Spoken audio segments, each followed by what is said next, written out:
जय हिंद दोस्तों। आज का हमारा टॉपिक है क्षेत्रमिति। क्षेत्रमिति का दूसरा अर्थ है क्षेत्रफल। इसको हम क्षेत्रफल भी कहते हैं। क्षेत्रफल होता क्या है? क्षेत्रफल हमारा जो होता है वह किसी आकृति का क्षेत्रफल उसकी परिसीमा के भीतर समाहित सतह का परिणाम होता है। इसे वर्ग इकाई में अभिव्यक्त करते हैं। जैसे हम एक त्रिभुज देख रहे हैं, ये हमारी एक बंद आकृति है। यह ए बी सी भुजाओं से एक पॉइंट से घिरा हुआ है और ए बी बी सी और ए सी इस भुजा के अंतर्गत ये जो हमारा भाग है, जो परिसीमा के अंतर्गत इस जो है तीनों भुजाओं के परिसीमा के अंतर्गत जो हमारा ये परिणाम पाया जा रहा है, यही त्रिभुज का क्षेत्रफल हो जाएगा। इस तरीके से अगर हम वर्ग की बात करें तो इस वर्ग की परिधि के अंदर जो ये क्षेत्रफल, जो ये परिसीमा, इस परिधि की परिसीमा के अंदर जो ये भाग पाया जा रहा है, यही इस वृत्त का जो है क्षेत्रफल हो जाएगा। यहाँ वर्ग इकाई से मतलब क्या है? क्योंकि अगर हम मान लीजिए एक जो है वर्ग का क्षेत्रफल निकालते हैं तो वर्ग का जो क्षेत्रफल होता है वह दो उनके भुजा के वर्ग के बराबर होता है। तो यहाँ पर देख रहे हैं भुजा गुणे भुजा होता है। तो अगर मान लीजिए एक भुजा की लंबाई मीटर में दी गई है तो मीटर में अगर मीटर से गुणा करते हैं तो यही मीटर स्क्वायर आता है। तो जो यूनिट होता है उसी का हम क्या करते हैं, वर्ग कर लेते हैं। इसलिए यहाँ पर हम वर्ग इकाई जो है लिखें। चलिए आइए, बहुत सारे यहाँ आकृतियां हमारी, यहाँ पर हम जो क्षेत्रफल निकालते हैं ये सिर्फ 2D फिगर का हम क्षेत्रफल निकालते हैं। तो उसी 2D फिगर के हमारे जो भी आकृतियां बनेंगी, चाहे त्रिभुज हो, चाहे वृत्त हो, चाहे चतुर्भुज हो, उन सारे जो है आकृतियों का क्षेत्रफल हम कैसे निकालेंगे, यहाँ पर हम उसको सीखेंगे। चलिए सबसे पहले हम देख लें कि त्रिभुज का क्षेत्रफल हम कैसे निकालेंगे। अगर सपोज कर लीजिए एक त्रिभुज हमारा ABC दिया गया है और ABC भुजा पर एक लंब खींचा गया है। सपोज कर लीजिए इसकी लंबाई h है। तो यहाँ से जो सामान्य त्रिभुज का क्षेत्रफल हो जाएगा वह होगा क्या, 1/2 गुणे आधार गुणे संगत ऊंचाई। संगत ऊंचाई, हमने यहाँ एक वर्ड यूज किया है संगत। संगत का मतलब हुआ क्या कि हम जो लंब ले रहे हैं, ये आधार अगर ले रहे हैं तो इसी पर हमको लंब जो है ड्रा होना चाहिए। अगर हम ये आधार ले रहे हैं तो इस पर हम लंब जो है लेंगे। अगर हम इस भुजा को ले रहे हैं तो इस पर खींचा हुआ लंब की लंबाई लेंगे। इसलिए हम क्या लिखे हैं, यहाँ पर संगत ऊंचाई लिखे हैं। तो अगर किसी त्रिभुज का आधार मालूम हो और उस आधार पर खींचा गया लंब की लंबाई मालूम हो तो हम त्रिभुज का क्षेत्रफल निकाल लेंगे और वह त्रिभुज का क्षेत्रफल कितना हो जाएगा, 1/2 गुणे आधार गुणे संगत ऊंचाई के बराबर हो जाएगा। सपोज कर लीजिए त्रिभुज की तीनों भुजाएं दी गई हों। अगर त्रिभुज की तीनों भुजाएं दी गई हों तब हम त्रिभुज का क्षेत्रफल कैसे निकालेंगे। जैसे इस भुजा, ये हमारा कोण A है तो इसके सामने की भुजा को स्मॉल a से डिनोट कर रहे हैं। ये हमारा B कोण है तो इसके सामने की भुजा को स्मॉल b से, ये हमारा कोण C है तो इसके सामने भुजा को स्मॉल c से हम रिप्रेजेंट कर रहे हैं। तो यहाँ से हम पहले अर्ध परिमाप निकालेंगे। अर्ध परिमाप, परिमाप क्या होता है, परिमाप तीनों भुजाओं के योगफल के बराबर हो जाएगा।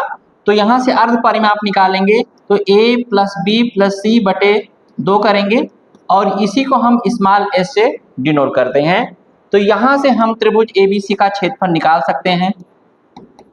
ये हमारा हो जाएगा √s × s - a × s - b × s - c। इसी को हम हीरोन्स फार्मूला के नाम से भी जानते हैं। हीरोन्स फार्मूला के नाम से भी इसी को हम जानते हैं। ठीक है। तो यानी कि अगर किसी त्रिभुज की तीनों भुजाओं की लेंथ दी गई है तो हम सबसे पहले अर्ध परिमाप ज्ञात करेंगे। अर्ध परिमाप ज्ञात करने के बाद हम क्या करेंगे, फार्मूला यूज कर लेंगे, s × s - a × s - b × s - c का स्क्वायर रूट जो हो जाएगा वही हमारा त्रिभुज का क्षेत्रफल हो जाएगा। चलिए और देखते हैं कि अगर सपोज कर लीजिए कोई त्रिभुज दिया गया है, कोई त्रिभुज हमारा दिया गया है एबीसी। एबीसी हमारा कोई त्रिभुज दिया गया है।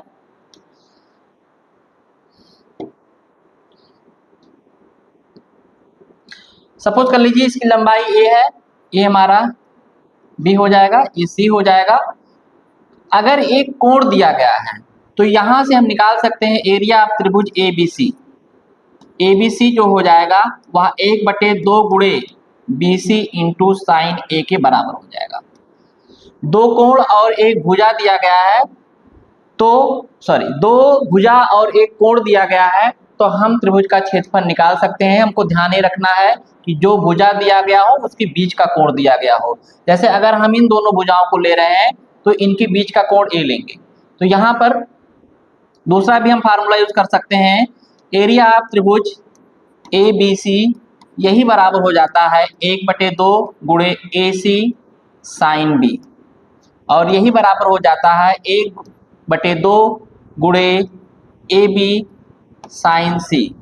तो यानी कि दो भुजा और बीच का कोण दिया गया हो तो भी हम त्रिभुज का क्षेत्रफल इस फार्मूले की सहायता से ज्ञात कर सकते हैं। चलिए आइए और भी इसकी कुछ पार्ट में देखते हैं।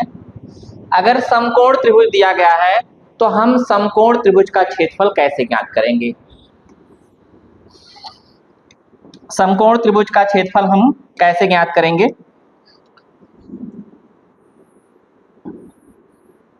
ये हमारा कोई समकोण त्रिभुज ए बी सी है जिसकी कोण बी हमारी क्या है, समकोण बी हमारा समकोण है। तो इसका हम क्षेत्रफल जो हो जाएगा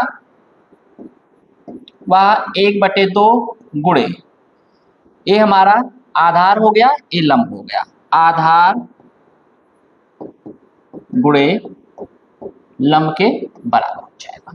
इस तरह से हम समकोण त्रिभुज का क्षेत्रफल ज्ञात कर लेंगे। अगला हमारा इसी में है,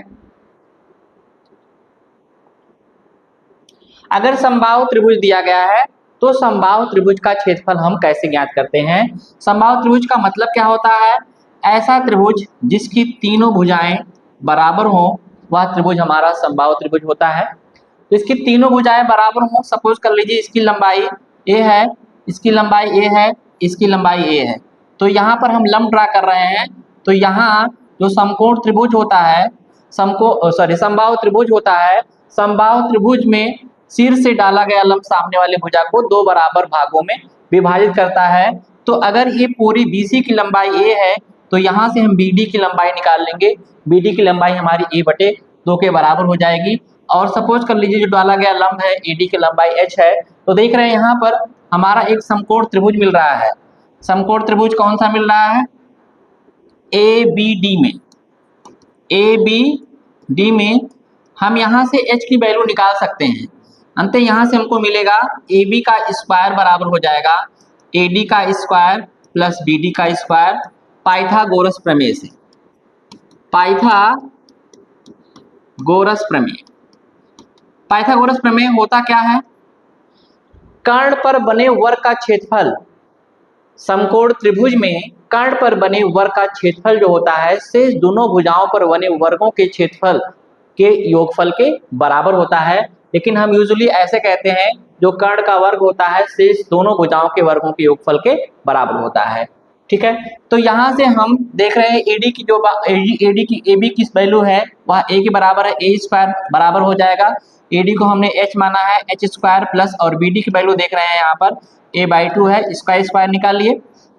यहाँ से हम h की वैल्यू निकाल लेंगे तो हमारा जो h² हो जाएगा वह a² माइनस a²/4 के बराबर हो जाएगा। तो यहाँ से हमको मिल जाएगा 3a²/4 और h की वैल्यू हो जाएगी √3a/2।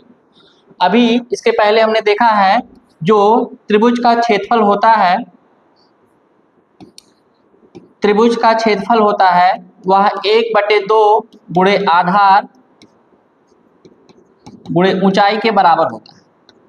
तो यहाँ से अगर हम चेक करें तो 1/2 आधार हमारा हो गया यहाँ पर BC, और BC की लंबाई a है और ऊंचाई हमारी क्या हो गई √3/2 गुणे a, यहाँ से हमको मिल गया √3/4 गुणे a का स्क्वायर। तो इस तरह से समकोण त्रिभुज का जो समबाहु त्रिभुज का क्षेत्रफल जो होता है वह √3/4 गुणे भुजा के वर्ग के बराबर होता है। चलिए इसी में देखें, अभी हमने देखा कि जो समबाहु त्रिभुज का क्षेत्रफल होता है, समबाहु त्रिभुज का क्षेत्रफल जो होता है वह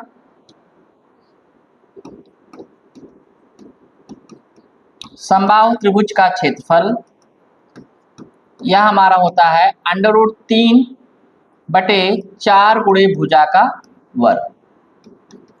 और अभी हमने यहाँ पर देखा h का मान निकाला है, h का मान h बराबर होता है √3/2 गुणे a।